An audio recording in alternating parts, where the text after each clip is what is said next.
Добрый день, 13:00, время новостей на АТР. 23 октября, 1334 день аннексии Крыма. В студии Скендер Меметов. В Бахчисарае снова терроризируют крымских татар. В кафе «Салатчик» нагрянули незваные гости под прикрытием очередной проверки. Хозяином этого кафе является Марлен Асанов. Он один из 6 задержанных крымских татар, в чьих домах ФСБ устроила обыски 11 октября. Все они сейчас находятся под стражей. Их обвиняют в участии в бахчисарайской ячейке, запрещенной в России организации «Хизбут Тахрир». Марлена Асанова оккупанты считают организатором этой ячейки. Новые обыски в доме сына крымского общественного активиста Фазыла Ибраимова. Энвера ОМОНовцы провели обыск. По словам адвоката Эмиля Курбетдинова, в доме искали запрещенную литературу. Фазыл Ибраимов – участник полян протестов. Он давно занимается земельными спорами на улице Стрелковая в Симферополе. Активисты объясняют новые обыски давлением на общественное движение со стороны оккупационных силовиков. Подконтрольный Кремлю Верховный суд Крыма отклонил апелляцию адвокатов Эмира Усейна Куку. Оставил его под стражей. Заседание было закрытым, а защите отказали в аудиофиксации. В феврале прошлого года в результате незаконных обысков в домах крымских татар ФСБ задержало 12 человек. Среди них представители так называемой «Ялтинской четверки» Эмир Усейн Куку, Вадим Сирук, Энвер Бекиров и Муслим Алиев, которых обвиняют в участии в запрещенной в России организации «Хизбут Тахрир». Эмир Усейна Куку обвинили по статье «Насильственный захват власти» и включили в список террористов и экстремистов России. «Свобода Умерову». Баннер с таким лозунгом появился на трассе Киев-Одесса. Таким образом, волонтеры из Умани решили поддержать незаконно осужденного в оккупированном Крыму заместителя председателя Меджлиса.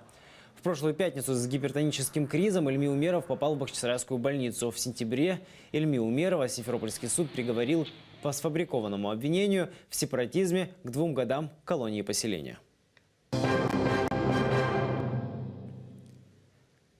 Вече под парламентом в эти выходные выдвинула ультиматум президенту. От Петра Порошенко требует в 5-дневный срок внести в Раду законопроекты об антикоррупционном суде и импичменте президенту. Иначе грозят радикальными действиями. Сейчас в палаточном городке под стенами Верховной Рады работает наш журналист Оксана Гуцел. Она с нами на прямой связи. У нее расспросим подробности. А власне, сьогодні вже 7-й день акції під Верховною Радою.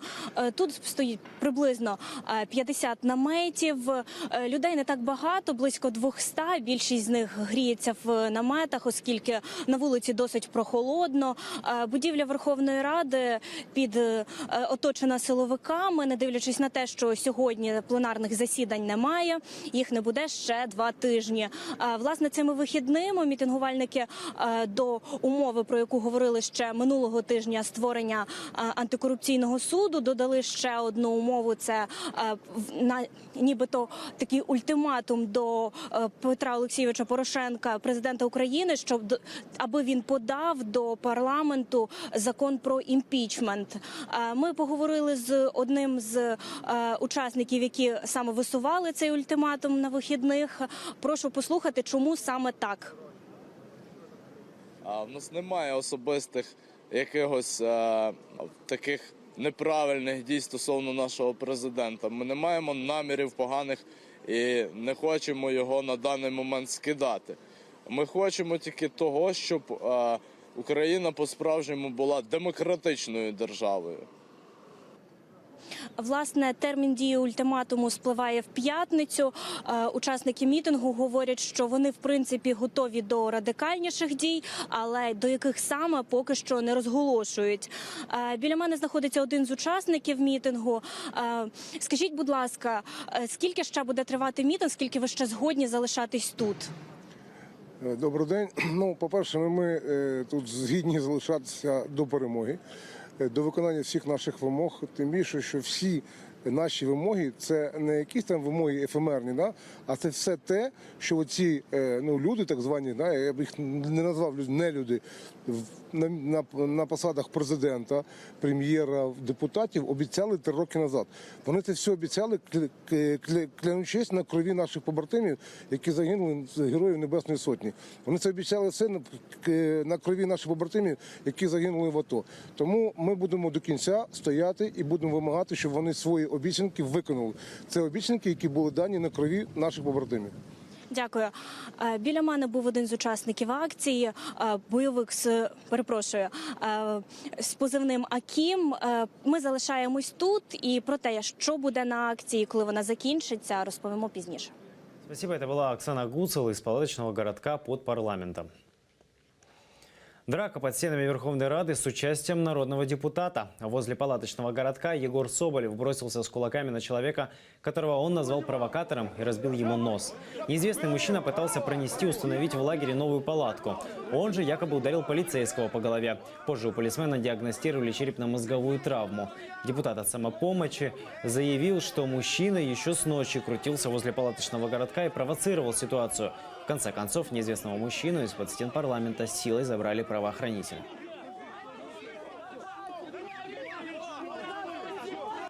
Як кажуть ті, хто стояли на бойових постах вночі, ця сама людина провокувала конфлікт всю ніч. Вчора ми мали гостя з гвинтівкою, який тут намагався прорватися Рембо. Сьогодні ми маємо дебілів, які провокують бій. Це от ці вони провокатори, вони мене побили, тому що вони гади. Я себе сам бив, я хоч одного працівника ударив, хлопці. Я не... Ні, от можете мене побувати, я сам не піду. 6 пострадавших и 3 задержанных с начала митингов под стенами Верховной Рады. Такие данные озвучила представитель полиции Киева Оксана Блищик. По ее словам, среди пострадавших есть 3 участников акции и 3 правоохранителей. В частности, нацгвардеец, спецназовец и 1 полицейский. Также Оксана Блищик сообщила, что столичная полиция открыла 3 уголовных производства.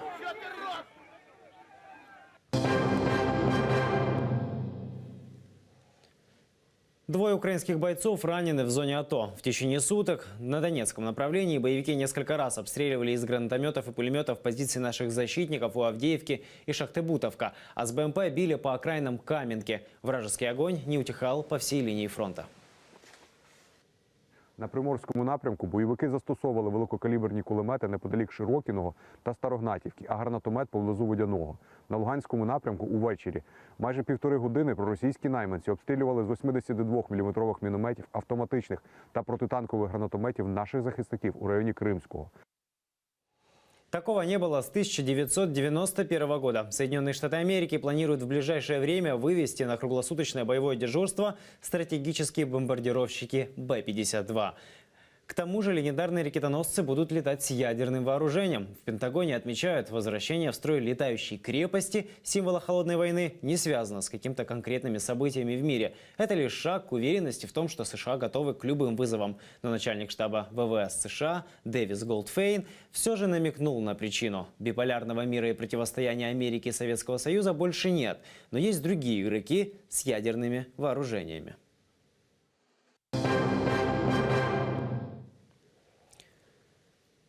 Статус второго участника резонансного ДТП в Харькове может измениться. Об этом заявил руководитель областного управления нацполиции Олег Бэх. По его словам, сейчас водитель Volkswagen Touareg проходит по делу как свидетель. Однако его роль в смертельной аварии окончательно определят только после проведения всех автотехнических экспертиз.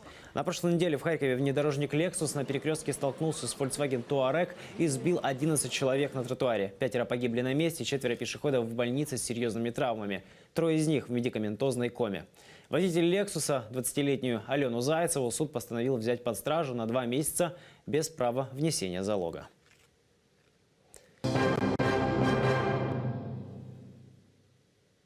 Алексей Навальный впервые после 20 суток административного ареста провел митинг. По его свободу ограничивали из-за частых призывов к несанкционированным акциям протеста. Выступая в Астрахани, он высказался по поводу выдвижения кандидатом в президенты коллеги из оппозиционного лагеря Ксении Собчак.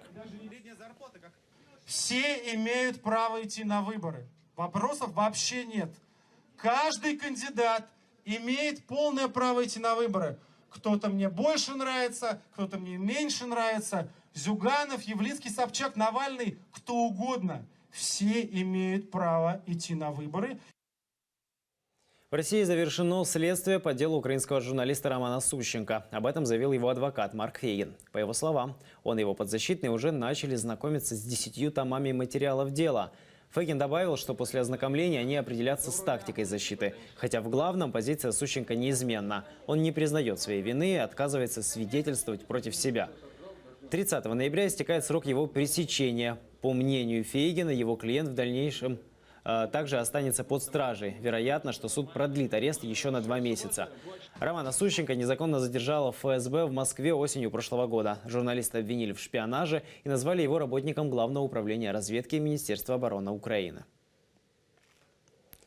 Японское телевидение в прямом эфире транслирует катастрофу российского сухогруза «Реал». Из-за сверхмощного тайфуна «Лан» судно выбросило на бетонный волнорез и пробило дно. На борту корабля было 19 членов команды, 18 самостоятельно добрались до берега. Главного инженера доставил спасательный катер. У него травмированы ноги. Тайфун «Лан» над Японией пронесся накануне. Скорость ветра достигала 200 км в час. Стихия убила 2 людей. 90 жителей побережья признали пострадавшими, 80 тысяч человек пришлось эвакуировать на безопасную территорию острова. Поезд с нефтью сошел с рельсов неподалеку канадского Эдмонда. 12 цистерн перевернулись, и часть сырья вытекла. Спасатели сначала эвакуировали жителей 46 домов, расположенных неподалеку от железнодорожного полотна. Но после уточнения ситуации позволили им вернуться домой. Экологи пытаются очистить территорию от загрязнения. Полиция изучает причины аварии.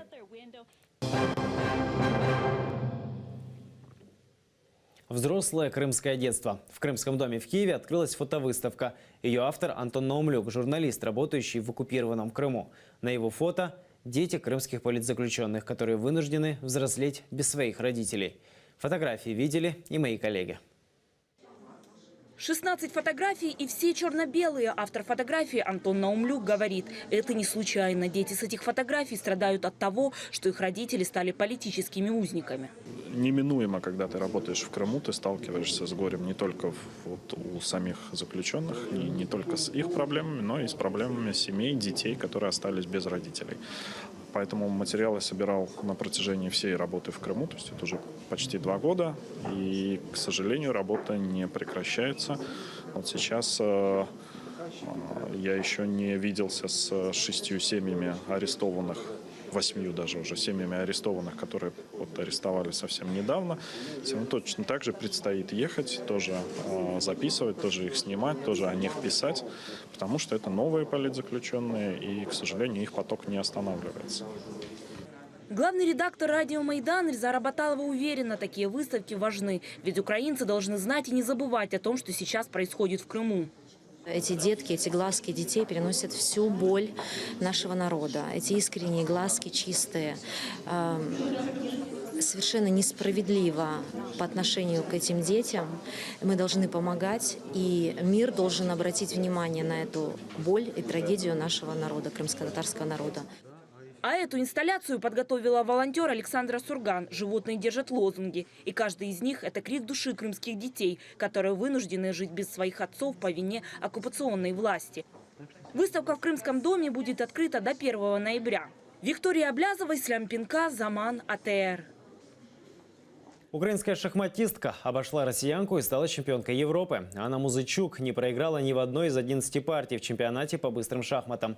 Набрала 9 очков и выиграла золотую медаль. Россиянка Екатерина Лагно получила серебро, уступив украинке полбалла.